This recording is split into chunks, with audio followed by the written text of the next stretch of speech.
Buenos días, hermanos. Van a abrir sus Biblias, por favor, en Jeremías capítulo 18. Jeremías capítulo 18. Y como siempre vamos a estudiar el capítulo del profeta Jeremías y vamos a aprender lecciones supremamente interesantes para nuestra fe, para nuestra vida. Vamos a ser grandemente edificados con el estudio de este capítulo. Jeremías capítulo 18. Queridos hermanos, nosotros vivimos en una época que se llama una época de derecho o de derechos. Vivimos en una sociedad que permanentemente exige y reclama sus derechos. Es muy común algunas frases que nosotros escuchamos en los medios de comunicación, ¿cierto? Por ejemplo, tenemos una frase que dice: nosotros somos un Estado de derecho, ¿cierto? ¿Lo han escuchado? O nosotros vivimos en una sociedad de derecho. O el ser humano es un sujeto de derecho. Eso tiene varias implicaciones. Eso también significa que nosotros vivimos en una sociedad donde todo el tiempo se reclaman los derechos. Una de las cantidades de procesos que llevan los abogados es para defender los derechos de las personas, defendiendo derechos que han sido violados o vulnerados o desconocidos por la sociedad en la que nosotros vivimos. La mayoría de lo que la sociedad hoy en día en nuestro país llama movimientos emergentes o movimientos pequeños o minorías, lo que ellos reclaman son sus derechos. Hacen protestas, hacen desfiles, hacen pronunciamientos, y para ninguno de nosotros es desconocido que muchos de estos movimientos o de estos grupos de hombres, de mujeres, de niños, de diferentes colectivos sociales, lo que ellos más reclaman son sus derechos. ¿Sí?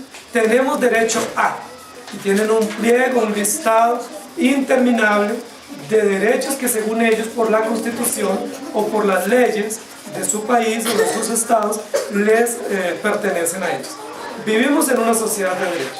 Es muy probable que desde ese punto de vista ustedes y yo pensemos que nosotros somos sujetos de derecho y que nosotros tenemos tantos derechos y que se nos tienen que cumplir y que tenemos derecho a reclamar y a hacer que se cumplan nuestros derechos.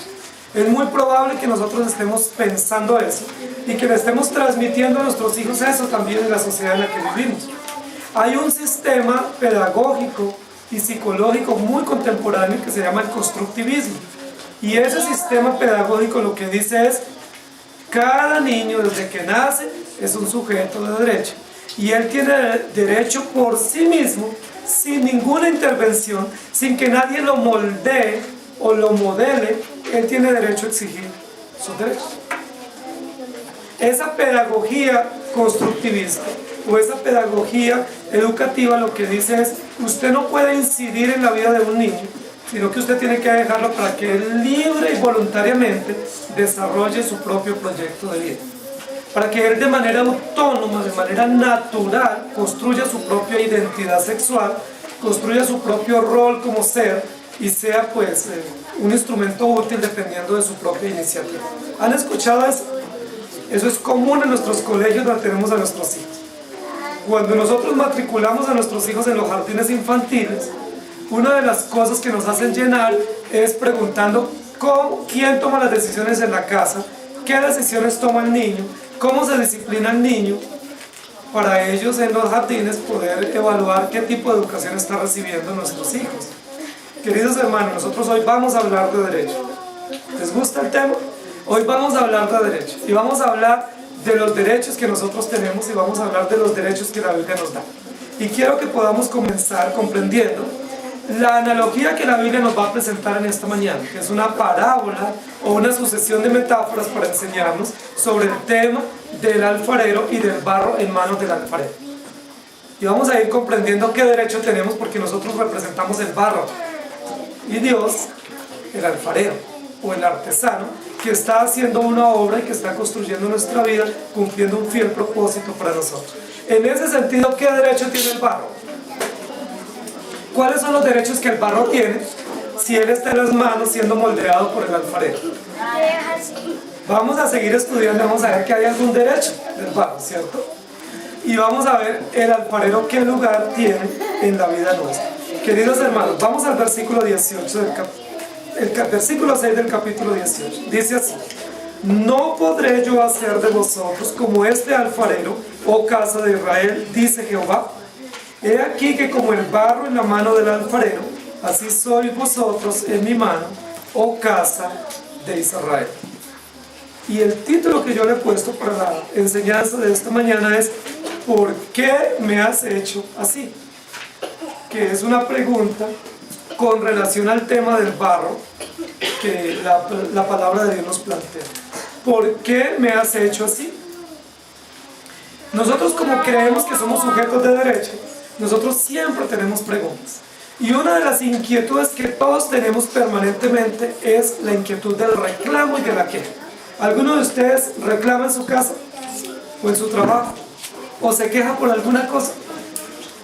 Todos nosotros nos quejamos, ¿cierto? Si estamos en la casa, nos quejamos de las cosas de la casa.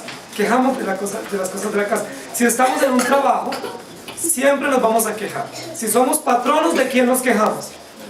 De nuestros empleados, ¿cierto? Porque llegan tarde, porque no cumplen, porque no obedecen, porque no responden. Pero si somos obreros, ¿de quién nos quejamos? De nuestros patronos, que son muy exigentes, que son injustos, que son tiranos, que no nos pagan el salario justo. Siempre nos vamos a quejar. En la iglesia, si somos líderes, si somos ancianos, ¿de quién nos quejamos? De los que se congregan, ¿cierto? Que llegan tarde, que no son responsables, que no tienen compromiso. Pero si somos ovejas comunes y corrientes, miembros de la iglesia, ¿de quién nos quejamos? De los líderes, que son muy exigentes, que son estos, que son otros. Siempre nosotros vamos a tener quejas. Nosotros tenemos quejas de nuestra esposa, de nuestros hijos, de nuestro esposo, pero tenemos quejas y reclamos también de nosotros mismos. Es una condición propia del ser. Es una condición propia por nuestro pecado, la incomprensión. Nosotros siempre tenemos quejas de nosotros mismos y de los demás. Claro, siempre son mayores las quejas de los demás y las de nosotros siempre son justificadas, porque es que nosotros nos queremos tanto que sabemos protegernos a nosotros mismos. Entonces, nosotros siempre tenemos quejas. Una pregunta que la Biblia nos plantea es que nosotros, como barro en manos de Dios, tenemos una gran inquietud frente a Dios, que es nuestro Creador, y es ¿por qué me has hecho así? ¿Alguna vez usted se ha hecho esa pregunta? ¿Por qué Dios me hizo así? ¿O me hizo así hombre, o me hizo pequeño, o me hizo así, o me hizo estos encargos, o me dio este color, me dio este tamaño, esta figura? Generalmente nosotros no estamos conformes ni con la forma física que Dios nos dio, ni con el color que Dios nos dio, ni con los encargos que nos dio, ni con las posiciones o posesiones que Él nos dio. Siempre tenemos preguntas. Y es una de las cosas con las cuales luchamos, porque eso nos genera ingratitud. Esas quejas nos generan amargura, frustración, y estamos permanentemente quejándonos. Yo sé que a ustedes les pasa igual que a mí. Nos quejamos. Y una pregunta que yo quiero que pensemos hoy es una pregunta que ustedes y yo nos hemos hecho frente a Dios. ¿Por qué Dios me hizo así? ¿Por qué Dios me hizo así? Yo sé que ustedes en algún momento se han hecho esa pregunta, y si no nos la hemos hecho audiblemente, nos la hacemos para nuestros adentros. Y nos las hacemos así para nuestro interior. ¿Por qué Dios me hizo así? ¿Por qué Dios me dio esta forma de ser? ¿Por qué Dios me dio este temperamento? ¿Por qué Dios me dio esta manera de ver la vida? ¿Por qué? Y a veces decimos, yo quisiera ver la vida de la otra manera como la ve la otra persona. O yo quisiera ser como la otra persona. Y generalmente vemos otras personas y nosotros tenemos reclamos. Yo estaba hablando con una persona esta semana y me decía, yo tengo la tendencia a ver otras parejas y verlas como que ellos son mejores. Como que esas parejas son perfectas. O como que esas parejas viven bien. Y yo le decía, pues nos equivocamos porque nosotros pensamos así. Y es posible que otros miren hasta nuestra pareja y digan, ay, yo añoro esa pareja, ¿cómo la veo de bien? Y resulta que no, todas las parejas tenemos las mismas luchas, todas las parejas tenemos las mismas situaciones, y no hay pareja perfecta, no hay pareja ideal, no hay pareja que no tenga conflictos, no hay familias que no tengan serias situaciones internas en sus hogares. Yo lo digo por la mía, y yo sé por ustedes porque algunos de ustedes me han contado. Por eso no me cuentan mucho sus cosas.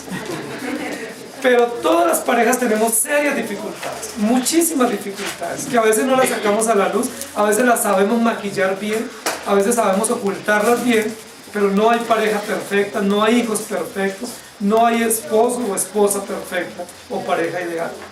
Todos tenemos la pregunta, ¿por qué me has hecho así? ¿O por qué me has dado esto? Y yo quiero que leamos, por favor, los primeros 10 versículos del capítulo. Palabra de Jehová que vino a Jeremías diciendo: levántate y vete a casa del alfarero, y allí te haré oír mis palabras. Y descendí a casa del alfarero, y he aquí que él trabajaba sobre la rueda, y la vasija de barro que él hacía se echó a perder en su mano. Y volvió y la hizo otra vasija según le pareció mejor hacerlo. Entonces vino mi palabra de Jehová diciendo: no podré yo hacer de vosotros como este alfarero, oh casa de Israel, dice Jehová. He aquí que como el barro en la mano del alfarero, así sois vosotros en mi mano, oh casa de Israel. En un instante hablaré contra pueblos y contra reinos, para arrancar y derribar y destruir. Pero si esos pueblos se convirtieren de su maldad contra la cual hablé, yo me arrepentiré del mal que había pensado hacerles. Y en un instante hablaré de la gente y del reino, para edificar y para plantar. Pero si hiciera lo malo delante de mis ojos, no oyendo mi voz, me arrepentiré del bien que había determinado hacer. Queridos hermanos, el primer aspecto que yo quiero que nosotros pensemos frente a la pregunta ¿por qué me has hecho así? Es que Dios nos responde a esa pregunta. Y una forma como Dios nos responde, y lo vimos aquí en el versículo 6, es que Dios nos hizo como a Él le pareció. Y esa es una primera parte de la respuesta a la inquietud que tenemos en esta mañana. ¿Por qué Dios nos hizo así? Como a Él le pareció. ¿Por qué Dios no tomó información o iniciativa o preguntas de parte nuestra para ver sobre la forma como Él debía ser? ¿Por qué Él nos hizo como a Él le pareció? Y eso nos pone frente a una gran verdad que lo estábamos viendo en la escuela dominical. Y es una verdad que tiene que ver con uno de los atributos que resaltan en la doctrina que nosotros creemos y enseñamos, y es el atributo de la soberanía absoluta de nuestro Dios. ¿Por qué a Dios le pareció hacernos de la manera como nos ha hecho? ¿Por qué Dios tomó barro y nos hizo de la figura que Él quiso? ¿Por qué? Porque Él nos hizo como a Él le pareció. Y eso ya nos pone en el contexto de los derechos, ¿cierto? Si Dios nos hizo o nos creó como a Él le pareció, la pregunta es ¿qué derecho tenemos nosotros para preguntar, para reclamar o para cuestionar la forma y la manera y el propósito por el cual Él nos creó? ¿Por qué Él nos creó como a Él le pareció? ¿Recuerdan el libro de Job, cuando Job se hace muchas preguntas y Dios luego comienza a responderle con múltiples preguntas también, diciéndole: Job, ¿dónde estabas tú cuando yo te creé? ¿Dónde estabas tú cuando yo hice el mundo? ¿Dónde estabas tú cuando yo hice esto y aquello? ¿Estabas tú allí? Job, ¿tú estuviste allí para darme consejo, para sugerirme la manera de hacer las cosas? Y la respuesta es no, Job no estuvo. Entonces, si Job no estuvo para intervenir y para dar consejos, entonces, por favor, yo sé la respuesta en castizo que ustedes tienen, pero evito la tentación. ¿Por qué me has hecho así? ¿Por qué Dios nos hizo como a Él le pareció? Eso nos pone en varias inquietudes. Primero, nos describe el carácter perfecto de nuestro Dios. Porque el primer aspecto de la respuesta lo que nos muestra es que Dios es dueño absoluto y Señor de todo cuanto existe. Que Dios es perfecto y soberano, y que Dios ha ejecutado eternamente su voluntad sobre todas las cosas y por supuesto sobre nosotros. Eso nos muestra el carácter perfecto, soberano y pleno de nuestro Dios. Nosotros no incidimos, no sugerimos y no intervenimos en lo que Dios ha construido y está construyendo con nosotros. Pero esa misma verdad tiene otra verdad implícita, y es siendo que Dios es soberano, como efectivamente lo es, y que Él es dueño absoluto de nuestra vida, ¿nosotros qué somos frente a Dios?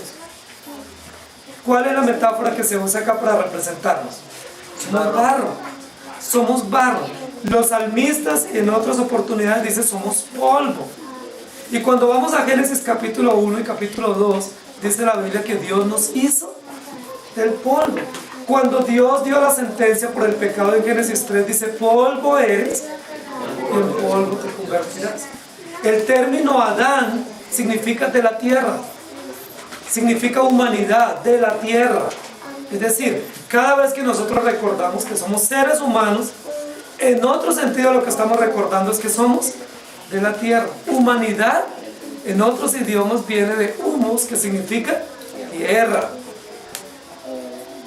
Entonces, cada vez que usted dice es que yo soy un ser humano, ¿qué es lo que usted está diciendo? Es que yo soy barro. Cada vez que usted dice es que yo como ser humano tengo derecho, usted implícitamente en la expresión está diciendo yo soy barro, soy tierra y por lo tanto no tengo derecho. Porque tiene derecho el barro frente a su creador. Tiene el barro derecho para sugerir o para cambiar el diseño del creador. La Biblia dice que nosotros somos barro. De hecho, esa es una analogía predilecta en la Biblia para hablar de la gracia inmerecida de Dios. Porque siendo nosotros barro, ¿cómo se manifiesta la bondad de Dios?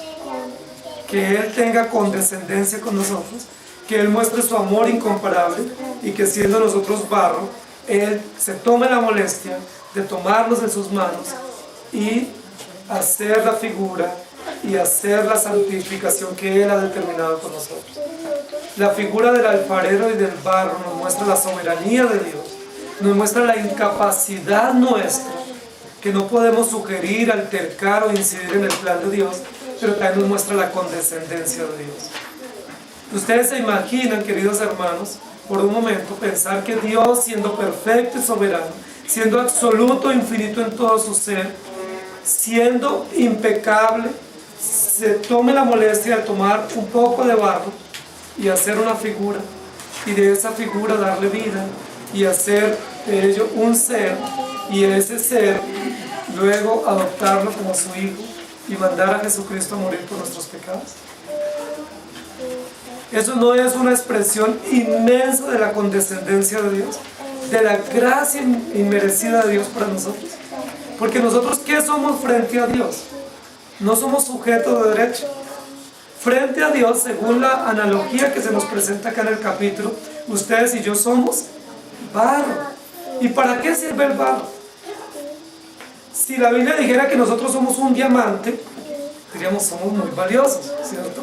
O un metal precioso, pero el barro es un material que no lo usan los grandes trabajadores de la tecnología, sino que los usan los artesanos más simples y más sencillos. Si a nosotros nos ponen a escoger entre un objeto de barro y un objeto de oro, de plata, de acero, de bronce, de vidrio, ¿cuál vamos a escoger? Nosotros despreciaríamos el de barro, porque sabemos que no tiene mayor valor. Pero frente a Dios, dice la Biblia que Dios tomó barro y nos hizo. Ahora, hay algo muy importante acá en la metáfora del alfarero y del barro. Dice que esa vasija se echó a perder, o se salió de las manos del alfarero. ¿Y qué hizo nuevamente el alfarero? Y se tomó barro nuevamente y volvió a construir la vasija. Miren, queridos hermanos, la mayoría de personas han interpretado esta enseñanza o esta parábola diciendo que Dios no puede construir la vasija que Él ha determinado si usted no le da permiso. Y que si usted no quiere, entonces Dios no puede hacer la vasija. Y que si usted se sale de las manos, entonces Dios dice, bueno, pues entonces ahora voy a hacer otra vasija diferente a la que había pensado. ¿Ustedes creen que Dios obra así? Cuando la Biblia dice que la vasija se echó a perder, no dice que Dios se frustró en su propósito con el barro.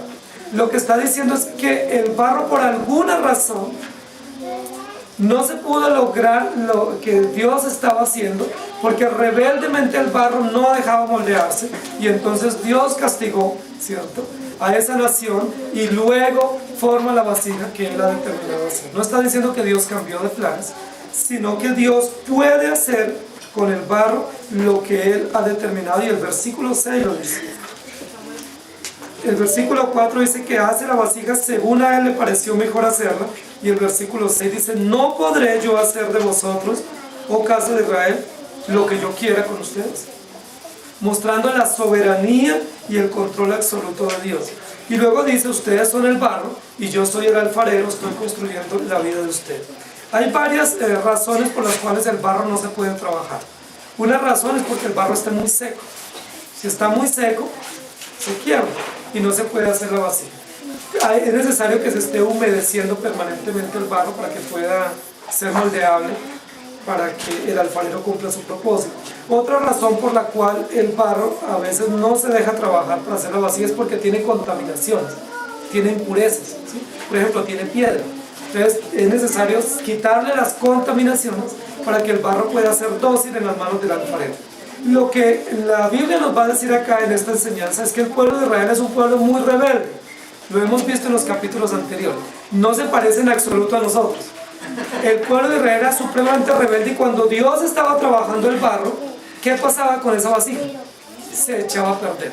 Pero no era que Dios estaba perdiendo el propósito en su trabajo como alfarero, sino que el barro era tan rebelde que se negaba a dejarse moldear.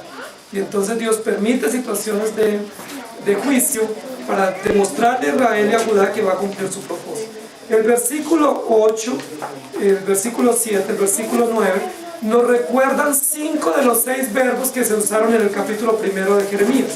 Si ustedes recuerdan, cuando Dios llamó a Jeremías, en el versículo 10 del capítulo 1 le dice: mira que te he puesto en este día sobre naciones y sobre reinos, para arrancar y para derribar, para destruir y para arruinar, para edificar y para plantar. Y en el capítulo 18, en el versículo 7, Dios comienza a decir que realmente no es Jeremías el que va a cumplir esas 6 funciones o esas 6 tareas. ¿Quién es el que va a cumplir esas 6 tareas en el pueblo de Israel? Es Dios mismo a través de Jeremías como una vasija en las manos de Dios. Y por eso en el versículo 7 dice: en un instante hablaré contra pueblos y contra reinos para arrancar y derribar y destruir. En el capítulo 1 Dios usó 4 verbos y ahora está usando 3. Hay uno que falta, si ustedes revisan, es el verbo arruinar. En el capítulo 18 Dios dice: yo puedo arrancar, derribar y destruir. ¿Por qué Dios no usa, como en el capítulo 1, el verbo arruinar? Porque no es el momento todavía de arruinar. Es el momento de arrancar, derribar y destruir. Y luego usa los 2 verbos que están en sentido positivo, que son el verbo edificar y plantar, en el versículo 9. Queridos hermanos, el pueblo de Israel no quiere oír la voz de Dios y Dios está diciendo: yo voy a destruirlos, a derribarlos, pero voy a construir la vasija que he determinado hacer. Y yo quiero que nos detengamos un poquito en el versículo 9 y también en el versículo 8, que hay una expresión que ha sido muy mal comprendida en el contexto de la Escritura y se usa 2 veces, y es: yo me arrepentiré del mal que había pensado hacerles, y en el versículo 10, me arrepentiré del bien que había determinado hacerles. Muchísimas personas cuando encuentran esta frase en la Biblia dicen: ah, ¿se da cuenta? Dios se arrepiente. Es decir, Dios cambia de opinión. Si usted obra de otra manera, hace que Dios cambie de opinión. O si usted obedece, hace que Dios cambie de planes. Yo les pregunto: ¿puede Dios cambiar de planes siendo que Él es soberano? ¿Puede Dios arrepentirse del mal que ha determinado hacer, siendo que Él diseñó un plan eterno? Siendo que ustedes y yo somos barro y no incidimos en las decisiones de Dios, ¿es posible que por algún buen comportamiento o por un mal comportamiento Dios se arrepienta o cambie de opinión? La respuesta a todos esos interrogantes es no, porque un Dios soberano, un Dios decisivo y decidido, no puede cambiar de planes. Entonces, ¿por qué la palabra en 2 oportunidades dice: yo me arrepentiré del mal que había pensado hacerles? Y luego en el versículo 10 dice: me arrepentiré del bien que había determinado hacer. En el versículo 8 habla del mal y en el versículo 10 habla del bien. Es decir, está en el contexto del bien y del mal. Pero si ustedes miran la construcción del versículo, la parte inicial de los 2 versículos nos da la clave para poder comprender ese texto. Y la clave es la siguiente: si estos pueblos se convirtieron de su maldad contra la cual hablé, si estos pueblos se convirtieron. Ahora, la pregunta para ustedes ¿es posible que esos pueblos se conviertan de la maldad, siendo que son rebeldes, siendo que son pecadores empedernidos y siendo que Dios mismo los ha entregado a la maldad? ¿Es posible que ellos se arrepientan para que Dios cambie de planes? El versículo, tanto el 8 como el versículo 10, está con un sí que es un sí condicional. Pero si esos pueblos se convirtieron, y luego el versículo 10, pero si hiciere lo malo delante de mis ojos. ¿Qué es lo que está poniendo el texto de presente? Que no es posible que el pueblo por sí mismo se pueda convertir de su maldad. Recuerden que hemos estudiado eso en otras oportunidades. Nadie por sí mismo se puede convertir de su maldad. Porque para que haya conversión, ¿qué se requiere? Que Dios, por su infinita bondad, regenere a aquel que ha determinado y produzca arrepentimiento en aquellas vasijas que Él está diseñando para su gloria. Entonces, tanto el versículo 8 como el versículo 10, no es posible que las personas por sí mismas, entregadas a la maldad, se conviertan de su mal camino. Por lo tanto, no es posible que Dios se arrepienta del mal o del bien que ha determinado. ¿Me están comprendiendo, queridos hermanos? Como ellos no se pueden convertir, es imposible que Dios se arrepienta. Si ellos pudieran convertirse por sí mismos de su propia maldad, entonces Dios no sería absolutamente soberano y perfecto en su determinación. Pero como es imposible que el pecador vuelva de su mal camino y cambie sus caminos y se convierta por sí mismo, de igual manera es imposible que Dios se arrepienta del bien que ha determinado hacer para su pueblo, y es imposible que se arrepienta del mal que ha determinado hacer para los injustos o para aquellos que son objeto de su ira. Tanto el bien como el mal que Dios ha determinado, lo ha determinado eternamente. Es imposible que Dios se arrepienta del bien eterno que ha determinado para su pueblo, y es imposible que se arrepienta del mal eterno que ha determinado para aquellos a quienes Él va a condenar. ¿Qué es lo que nuevamente nos está diciendo en esa parte final, que ya no lo pone en el contexto del alfarero, sino en el aspecto del carácter de Dios? Que así como el alfarero es dueño y toma control absoluto del barro y hace con el barro lo que Él ha determinado, de igual manera Él no va a cambiar los planes, ni para bien ni para mal, porque los planes que Él tiene son perfectos y no admiten alteración o cambio, porque las personas, si cambian o no su conducta, es porque Dios en su infinita bondad ha determinado que ellos cambien.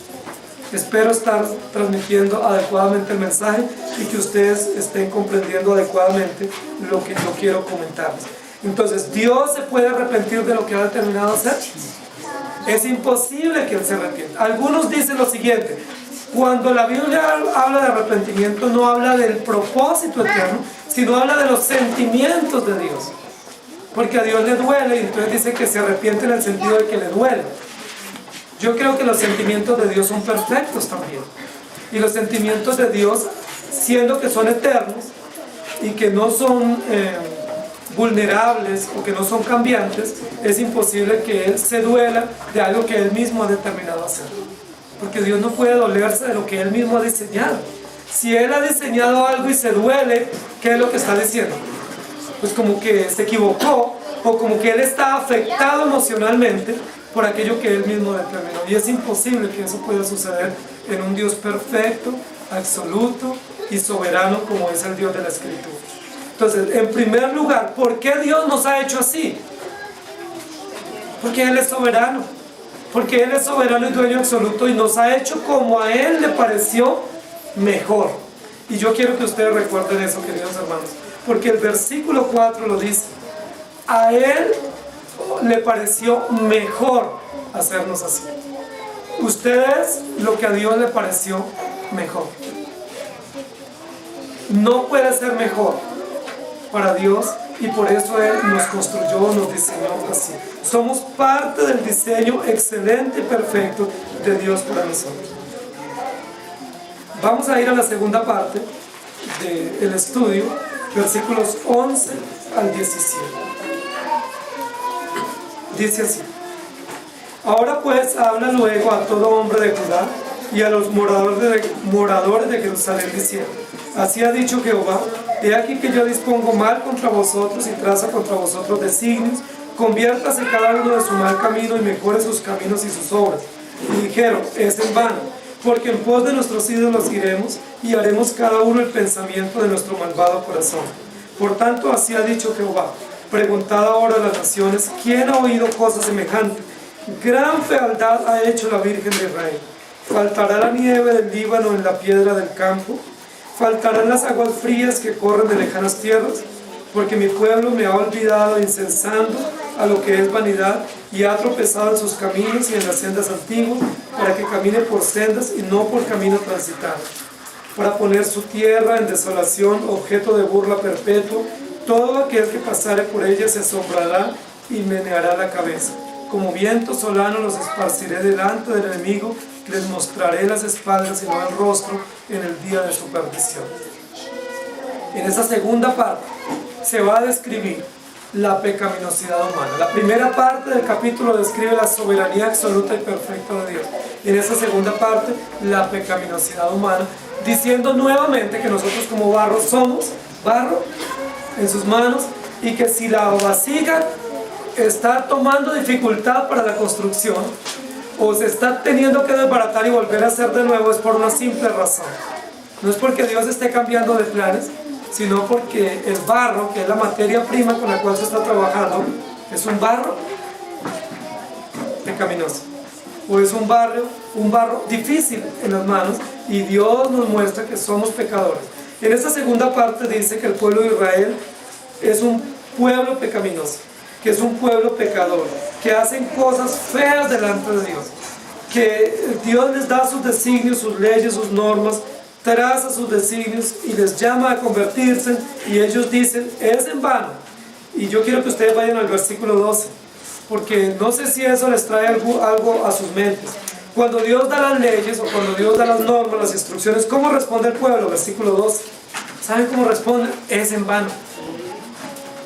Porque en pos de nuestros ídolos iremos y haremos cada uno el pensamiento de nuestro malvado corazón.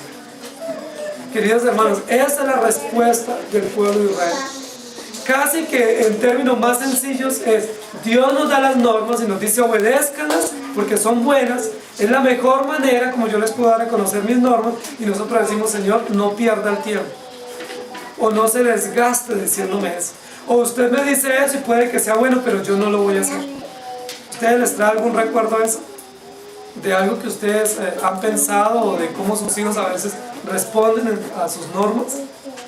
¿Cómo a veces les damos normas a nuestros hijos y nuestros hijos dicen: no, yo no lo voy a hacer, o no quiero? Yo tengo hijos muy pequeños todos, pero aunque son pequeños muchas veces me dicen no. Los que solo saben comenzar a hablar, y los que ya hablan un poquito dicen: no quiero.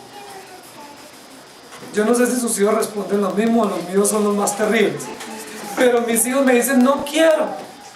Y yo digo: ¿cómo así? Yo no les pregunté si quería. Yo les dije que hay que hacer eso. Sí, papi, pero no quiero. ¿Responden sus hijos así? Es así como la Biblia dice que respondemos como creyentes frente a Dios. Nosotros no les estamos diciendo si quieren o no, si desean o no. Nosotros solo les dijimos: hay que hacer esto, o hay una orden, y la orden es buena para ellos. A los que más bendice y protege esa orden es a ellos mismos, porque ellos dicen: es en vano, no lo vamos a hacer. La Biblia nos da una razón, y la razón no está en Dios, la razón no está en la sociedad. ¿Dónde está la razón de ese problema? ¿Qué dice el texto? Versículo 12. La razón está en su malvado corazón. ¿Ustedes habían pensado eso, queridos hermanos, padres de familia? ¿Que el corazón de sus hijos es malvado? ¿Les cuesta creer eso? La Biblia lo dice. Nuestros hijos son tan hermosos a nuestros ojos, son tan lindos a nuestros ojos. Conservamos recuerdos tan hermosos de ellos, de su crecimiento, fotos y videos hermosos de ver a nuestros hijos crecer. Pero nosotros olvidamos una verdad principal, y es una verdad que la Biblia registra y que Jeremías nos va a recordar muchas veces. Y nuestros hijos pueden ser muy hermosos físicamente. Podemos verlos crecer y estar gozosos de ver a nuestros hijos. Pero no podemos olvidar que el corazón de nuestros hijos es malvado. Pero ¿saben? El corazón de nuestros hijos es malvado por una razón. Porque el corazón de nosotros como padres es malvado. No es mejor el corazón de nosotros. Nuestro corazón es malo. Y Jeremías lo va a decir una y otra vez, y me gusta muchísimo cómo Jeremías usa esta expresión muchas veces, y es: iremos cada uno tras el pensamiento de nuestro malvado corazón. Es algo así como lo siguiente, queridos hermanos, para ser más claro. Bueno, usted me está dando esta norma, puede que sea buena, pero ¿sabe qué? Yo no la voy a hacer. No quiero. Yo ya tengo lo que quiero hacer y yo ya sé lo que voy a hacer. Y listo. Puede que lo que usted me esté diciendo, papá o mamá, sea bueno, pero ¿sabe qué? Yo no le voy a obedecer. Y si me toca que me castigue, está bien, disciplínenme, pero no lo voy a hacer. ¿Cómo nos sentimos nosotros como padres frente a esa actitud rebelde de nuestros hijos? Nos sentimos desafiados, nos sentimos sin armas, sin argumentos. Muchas veces hay que aplicar disciplina para nuestros hijos, pero a veces aplicando la disciplina vemos que el corazón de ellos no cambia. A veces aplicamos una y otra disciplina y nuestros hijos no cambian. Y saben, queridos hermanos, la disciplina es necesaria, la disciplina hay que aplicarla, pero la disciplina no va a cambiar el corazón de nuestros hijos. Usted puede aplicar muchas veces disciplina. Hay que hacerlo, no dejen de hacerlo adecuadamente, por favor. Pero aunque apliquemos disciplina, no podemos confiar en la disciplina, porque no es la disciplina la que va a cambiar el corazón de nuestros hijos. Porque el corazón solo lo puede cambiar nuestro Dios. Y creo que Jeremías, inspirado por el Espíritu Santo, intencionalmente nos recuerda esto, para decirnos: no es la disciplina la que va a cambiar a Judá. ¿Cuántas veces Dios tuvo que disciplinar a Judá? Las disciplinas que Dios aplicó para Judá fueron muy duras. Fueron disciplinas severas, no fueron pañitos de agua tibia. No fueron cuestiones sencillas, fueron disciplinas terribles. Quedaron desolados. Ahí habla del viento solano, de ser desolados, derribados, arrancados, destruidos, arruinados. Y uno dice: ahora sí se van a arrepentir. Se portaban peor. Y uno diría: con todas esas disciplinas ahora el pueblo se va a doblegar la cabeza y va a humillarse y se va a arrepentir. No, dice la Biblia que seguían todavía más insolentes. ¿Por qué? Porque el problema del ser humano, queridos hermanos, no es la conducta. Por eso no creemos en el conductismo. No creemos que tenemos que trabajar en la conducta de las personas. Porque la conducta es un leve reflejo de lo que hay en el corazón. Nosotros podemos modificar conductas con la disciplina física. Nosotros podemos hacer que nuestros hijos visiblemente se comporten mejor. Pero ese no es el tema del Evangelio, queridos hermanos. Por eso aquí nunca ustedes van a escuchar "pórtate bien", porque eso no es Evangelio. No creemos en eso. Eso es humanismo. El humanismo es "pórtate bien", tú lo puedes lograr, haz el esfuerzo. Pero el Evangelio es: tú no puedes hacer nada si Dios no transforma tu corazón. Tú, por bien que te portes, por bien que te pongas en escena, eres miserable y con un corazón perverso. Y a los que se portaban bien, ¿sabe Jesús cómo los llamaba? Hipócritas, fariseos, falsos. Lavan lo de afuera y lo de adentro es una inmundicia. No queremos que sea así con nosotros. No queremos portarnos bien y que nuestro corazón esté lleno de maldad. Necesitamos decirle: Señor, obra en mi corazón y saca a la luz el pecado de mi corazón y el pecado de mis hijos. La segunda parte de este capítulo es Jeremías describiendo la terrible maldad del pueblo de Israel, y está diciendo algo que es supremamente interesante. El pueblo de Israel, que es el pueblo elegido, se va a constituir por su propia rebeldía frente a las otras naciones como un objeto de burla. El pueblo de Israel creyó que por ser un pueblo elegido, todas las demás naciones los iban a ver siempre como el punto de referencia. Pero ¿saben qué está diciendo acá el capítulo? Dice: como ellos están portándose tan mal, Y como Dios está trayendo disciplina para ellos, para sacar a la luz su condición y para mostrar su maldad, ellos se van a constituir frente a las demás naciones como un objeto de burla. Y por eso Jeremías reclama y el pueblo reclama: ¿por qué me has hecho así y me has constituido un objeto de burla? Miren, queridos hermanos, de las cosas que más nos ofenden y más nos lastiman en nuestra dignidad es que la gente se burle de nosotros. Cuando nos hacen una broma o un chiste y sentimos que ese chiste es una burla contra nosotros, ¿cómo respondemos? No respondemos con un chiste, respondemos mal, porque sentimos que nos están vulnerando, que nos están agrediendo en nuestra dignidad como seres, como personas. Y porque nosotros creemos que tenemos derecho, nosotros nos molestamos. Pero ¿saben qué Dios dice?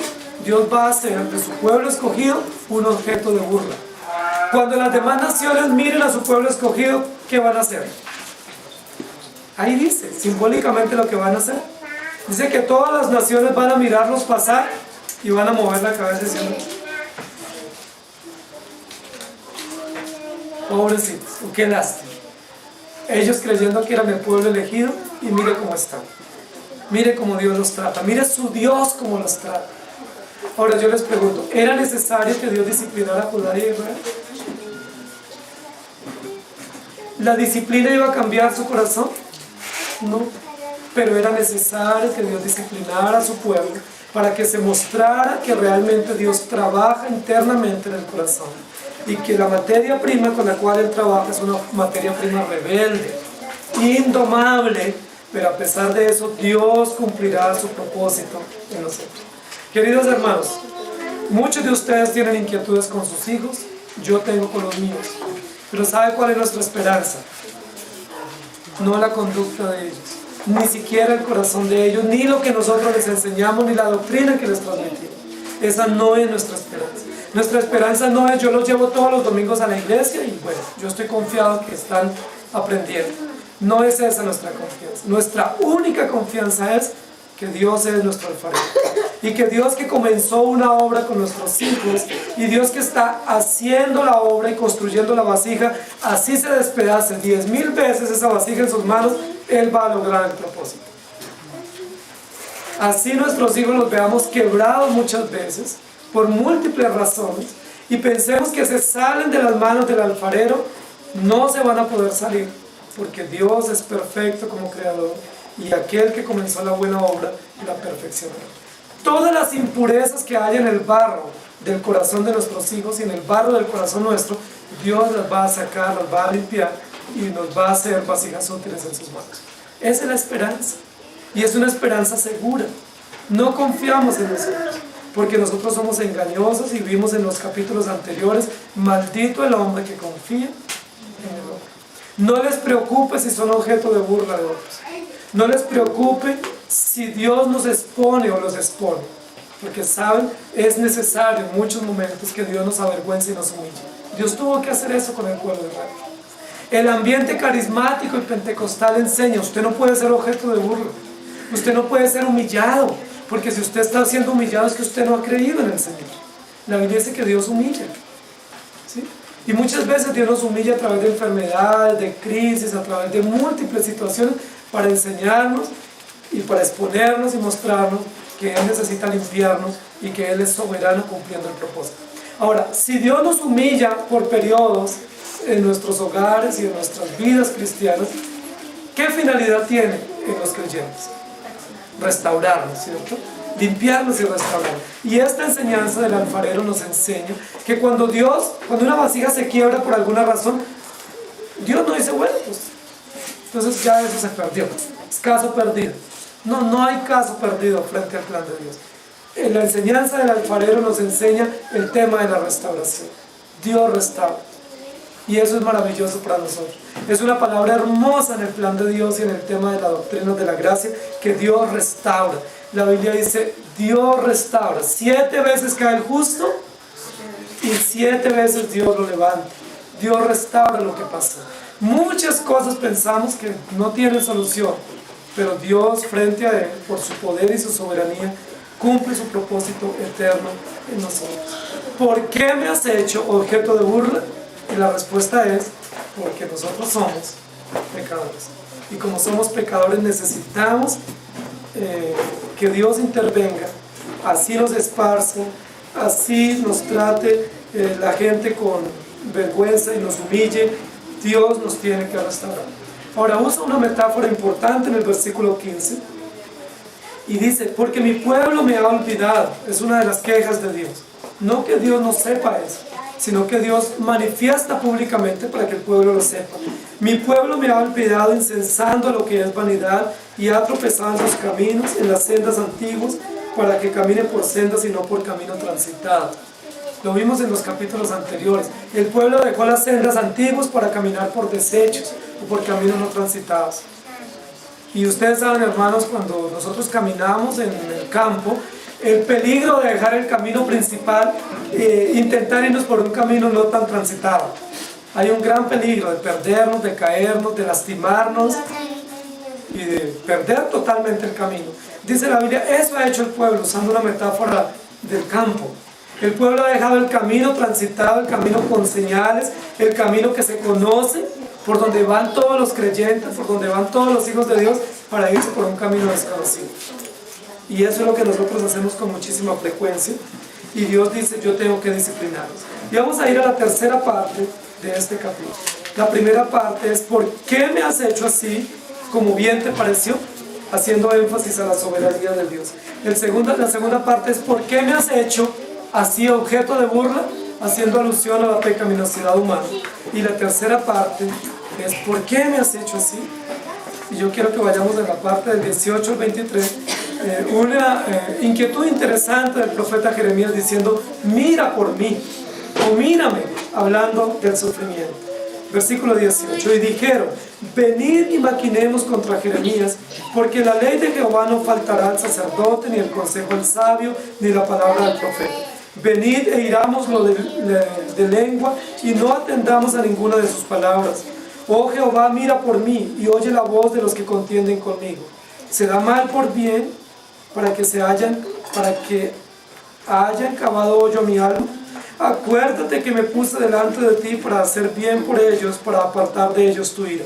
Por tanto, entrega a sus hijos a hambre, dispérsalos en medio de la espada, y queden sus mujeres sin hijos y viudas, y sus maridos sean puestos a muerte, y sus jóvenes heridos a espada en la guerra. Óiganse clamor de sus casas, cuando traiga sobre ellos ejército de repente. Porque cavaron hoyo para prenderme, y a mis pies han escondido lazos. Pero tú, oh Jehová, conoces todo su consejo contra mí para muerte. No perdones su maldad, ni borres su pecado de delante de tu rostro, y tropiecen delante de ti. Haz así con ellos en el tiempo de tu enojo. Queridos hermanos, esta última parte es una de las partes que llaman los biblistas otro de los lamentos de Jeremías. Recuerden que Jeremías lo han llamado a los biblistas el profeta de los lamentos. Ya llevamos varios lamentos. Este es el cuarto lamento del libro de Jeremías. No sé si recuerdan los anteriores, pero les pido que por favor lo recuerden. Este es un lamento de Jeremías debido a la persecución. Jeremías se va a lamentar frente a Dios. Yo les pregunto, queridos hermanos, ¿alguna vez ustedes han entrado en profundos lamentos? De quejas, de preguntas, de incomprensiones.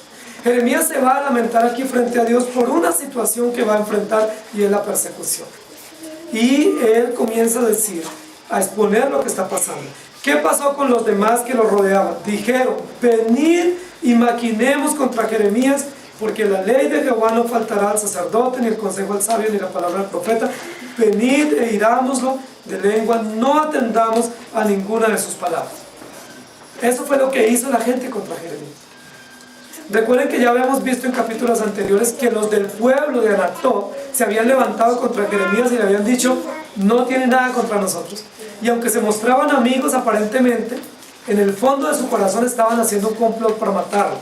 Parece ser que Jeremías tuvo que salir de Anatot para no vivir allá, porque estaba ya sentenciado por los de su propia tierra. En esta oportunidad se unieron otros contra Jeremías y comenzaron a maquinar contra Jeremías, diciendo, irámoslo de muerte. ¿Sí? Hay varias cosas que posiblemente pudieron estar tramando contra Jeremías.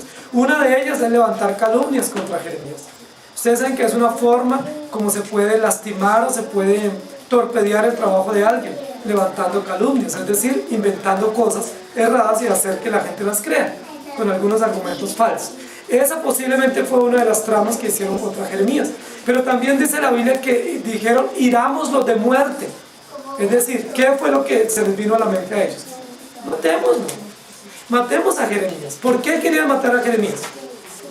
Porque Jeremías era odioso para ellos. Se había constituido su discurso y como su tema, que era un tema único, se había constituido odioso para el pueblo. Y ellos dijeron, bueno, ya no, ¿por qué no lo vamos a tener que soportar más? ¿Por qué tenemos que seguir escuchando sus reiteraciones, su monotemática, enseñanzas sobre el mismo tema del juicio y del arrepentimiento? Matémoslo. ¿Y cuál es la conclusión de ellos? La palabra de Dios no va a faltar. Sigue habiendo sacerdotes, profetas y reyes, pues sigamos escuchándolos a ellos. ¿A quiénes era que ellos escuchaban? A los profetas falsos y a los reyes falsos y a los sacerdotes falsos. ¿Qué es lo que dice el pueblo? Silenciemos a este, que nos es fastidioso, y pues escuchemos a los que nos agradan. ¿Cómo les parece esa determinación del pueblo? Cuando llegó a oídos de Jeremías esta maquinación, ¿ustedes qué creen que hizo Jeremías? Jeremías era un hombre reformado, calvinista, presbiteriano. Jeremías no dijo gloria a Dios.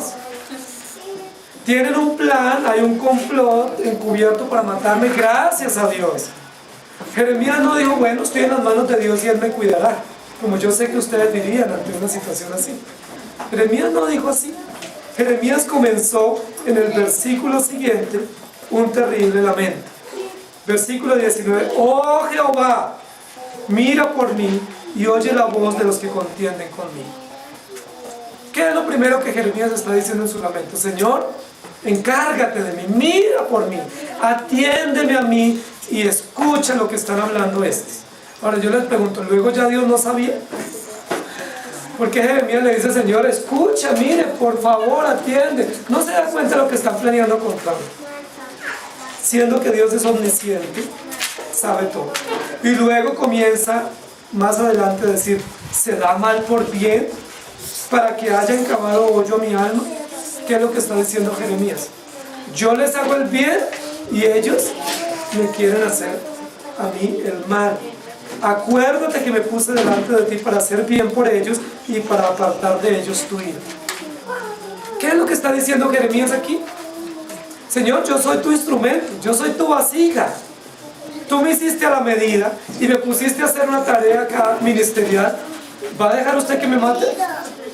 Acuérdese que yo estoy a favor tuyo. Y yo soy un mediador entre ti y el pueblo para librar al pueblo de la ira tuya. Miren, queridos hermanos, que nosotros a veces creemos que somos indispensables en el plan de Dios. Eso es lo que está diciendo Jeremías, palabras más, palabras menos. Señor, si ellos me matan, ¿quién va a mediar entre el pueblo y tú? Pobre Dios, ¿cierto? Si se queda sin Jeremías. Pobre Dios, y Jeremías no está allí para cumplir el propósito divino. No somos indispensables en el plan de Dios. Somos objetos en las manos de Dios por gracia, pero no somos indispensables, queridos hermanos. Si nosotros faltamos, Dios va a cuidar de nuestros hijos. Si nosotros faltamos, Dios va a cuidar de nuestra esposa o nuestro esposo. Si faltamos en algún momento, Dios va a cuidar de la iglesia. Porque no somos indispensables. Somos instrumentos útiles por el tiempo que Dios ha determinado para cumplir un propósito, pero no indispensables. Ahora miren lo que va a decir Jeremías. Por tanto, Jeremías va a entrar a darle consejos a Dios y le dice, entrega a sus hijos a hambre. Es decir, los hijos de los que están haciendo complot contra él. Dispérsalos por medio de la espada y queden sus mujeres sin hijos y viudas, y sus maridos sean puestos a muerte y sus jóvenes heridos a espada en la guerra. ¿Cómo les parece esa petición de Jeremías para Dios? Ellos me están haciendo mal, entonces Señor, por favor, yo creo que usted, si pone la balanza, yo soy más importante para ti que ellos. Entonces, por favor, como yo soy tu instrumento, que caiga todo el peso de la ley contra ellos. Que haya espada y muerte, y que las mujeres les maten los esposos y les maten los hijos, a ver cómo se siente. No es una oración llena de compasión. No es una oración de amor, no es una oración como Jesús nos enseñó a orar por los enemigos. ¿Ustedes recuerdan cómo Jesús dijo que debemos orar por los enemigos? Señor, bendícelos, ¿sí? Oren por los que los maldicen, oren por los que les hacen mal, sean compasivos y misericordiosos con ellos. ¿Está orando Jeremías de acuerdo a ese mensaje cristológico? ¿Está haciendo Jeremías una oración bíblica y correcta? ¿Qué es lo que está aflorando del corazón de Jeremías? Jeremías había dicho muchas veces: ustedes tienen un malvado corazón. ¿Qué es lo que está saliendo a la luz? Que el corazón de Jeremías no es mejor. Que el corazón de Jeremías es tan malvado como el corazón del pueblo. Porque Jeremías no está tramando muerte contra ellos, pero sí le está diciendo: Señor, yo no los voy a matar, yo no voy a tomar venganza, Dios me libre, pero tú sí lo puedes hacer, hazlo. Y no solo que los persigan y los dispersen, sino que los maten. Y que les maten los maridos a las mujeres para que queden viudas. Y que les maten los hijos. Queridos hermanos, Jeremías es muy cruel. Jeremías lo que está diciendo el Señor: destruye esta nación. ¿Cómo continúa una nación sin hombres y sin hijos? Él lo que está diciendo es: acábalos y dispérsalos, porque usted está velando por mí. Porque esa es la sección que le está diciendo acá: vela por mí, oh Jehová.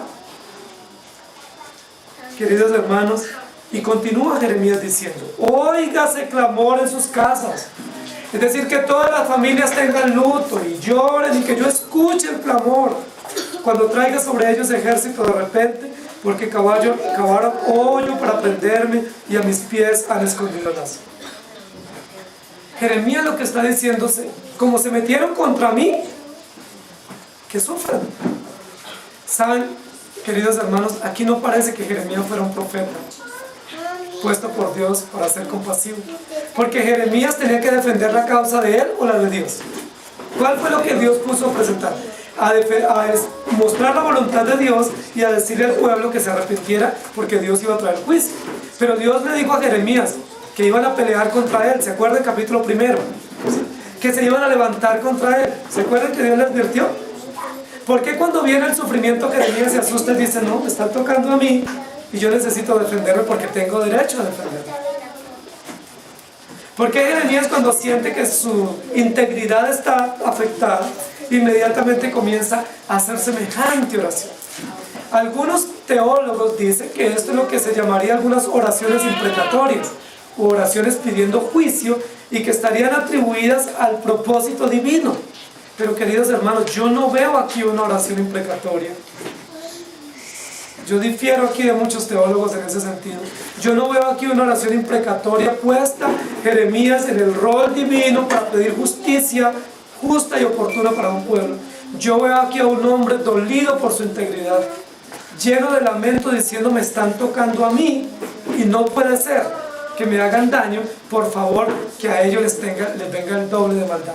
Yo veo aquí a un profeta resentido y vengativo. Veo a un hombre adolorido por una situación de sufrimiento. Yo no veo a un profeta compasivo y justo, describiendo el carácter perfecto de Dios en su ira para los malvados. Yo veo a un profeta malo, cruel y vengativo. Pero yo les pregunto, queridos hermanos, cuando usted a alguien le hace mal, o usted escuche que alguien está tramando mal contra usted o contra sus hijos, ¿usted lee un salmo de bendición para él? Usted se arrodilla y dice: Señor, bendícelo. ¿Cómo ora usted? O si no ora, ¿cómo piensa? Así como Jeremías. No queremos que le vaya mal. Y a veces decimos: pues no me gozo, pero siento un fresco. ¿Sí? Pues no me alegro, pero es que se lo merece. ¿Sí? Pues yo no le deseé mal, pero es que se ha portado muy mal conmigo. Nosotros siempre somos vengativos. Nuestro corazón es así, queridos hermanos. Y a veces somos tan crueles que somos vengativos con los que más amamos. A veces con nuestra propia pareja somos vengativos. A veces con nuestros propios hijos somos vengativos cuando estamos molestos por algo. Cuando tenemos una molestia o un tema no resuelto con nuestra esposa, con nuestros hijos, nosotros somos vengativos. También así como Jeremías. Queridos hermanos, vamos al versículo 23. La parte final del 22 dice, porque cavaron hoyo para prenderme y a mis pies han escondido el lazo. Es por eso que estoy deseando eso. Jeremías no dice, Señor, que caiga tu ira porque ellos no se han arrepentido de su mal camino y porque ellos no se han apartado y siguen adorando dioses falsos. Jeremías dice, no, es porque han cavado lazo contra mí, han querido meterme al hoyo y esconderme. Versículo 23, pero tú, oh Jehová, conoces todo su consejo contra mí para muerte, no perdones su maldad, ni borres su pecado, ni delante de tu rostro, y tropiecen delante de ti, haz así con ellos en el tiempo de tu enojo. Amén.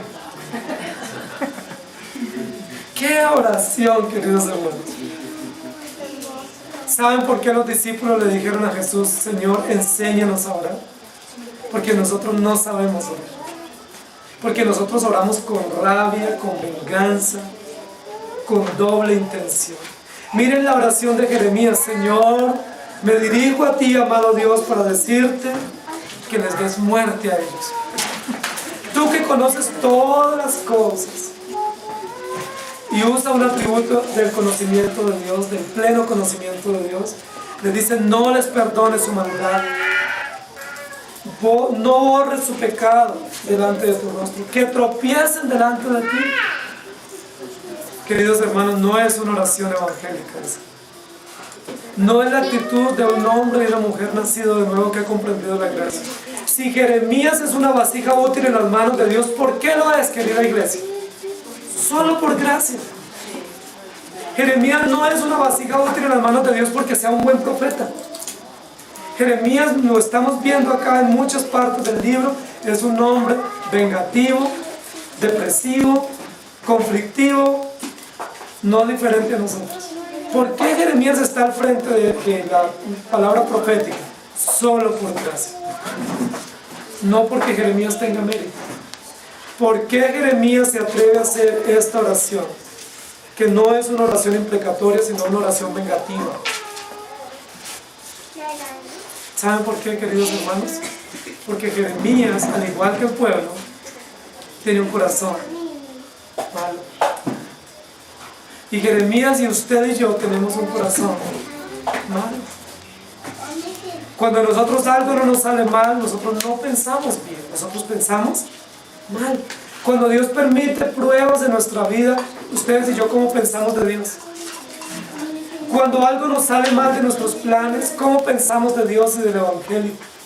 Cuando tenemos una pequeña diferencia en la iglesia, ¿qué pensamos de la iglesia?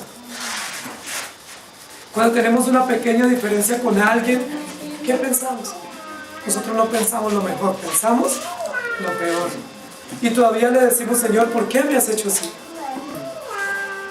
¿Saben? Si Jeremías está sirviendo a Dios, es solo por gracia, no por mérito. Y ustedes y yo podemos estar aquí y podremos seguir en la presencia del Señor, no por ningún mérito nuestro, sino única y exclusivamente por la gracia inmerecida de nuestro Dios. Que siendo nosotros barro, nos ponemos a altercar con Dios. Y siendo nosotros barro que no sirve, Dios nos hace útiles por su gracia. Y siendo nosotros barro sucio, Dios nos limpia. Y aún construyéndonos vasijas y nosotros nos ensuciamos, Dios nos limpia nuevamente. O nos quebramos, o los problemas de la vida, Dios nos restaura por su infinita misericordia. Sea Dios veraz y todo hombre mentiroso. ¿Por qué Dios nos ha hecho así? Y la pregunta es, no debiera ser eso.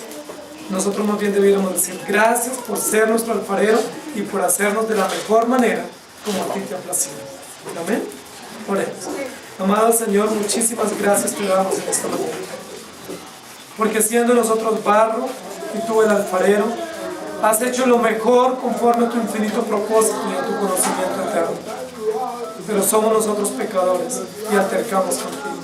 Aquí vemos a un pueblo altercando contra ti, pero vemos también a un profeta altercando contra ti.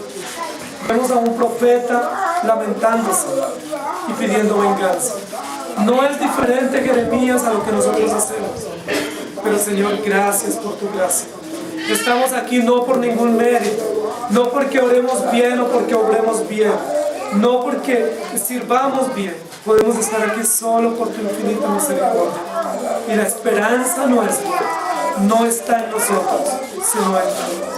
La esperanza nuestra está en el Evangelio, en Cristo Jesús, que murió y resucitó para darnos vida eterna y para librarnos de nuestras propias miserias y de nuestro propio malvado corazón. Gracias, Señor, por perdonar nuestros pecados. Gracias porque no te podemos dar consejos a ti. Gracias porque no tomas en cuenta nuestros consejos ni nuestros reclamos, sino que eres perfecto y sigues cumpliendo tu plan absoluto en nuestras vidas. Gracias te damos en Cristo Jesús. Amén. El Señor les bendiga.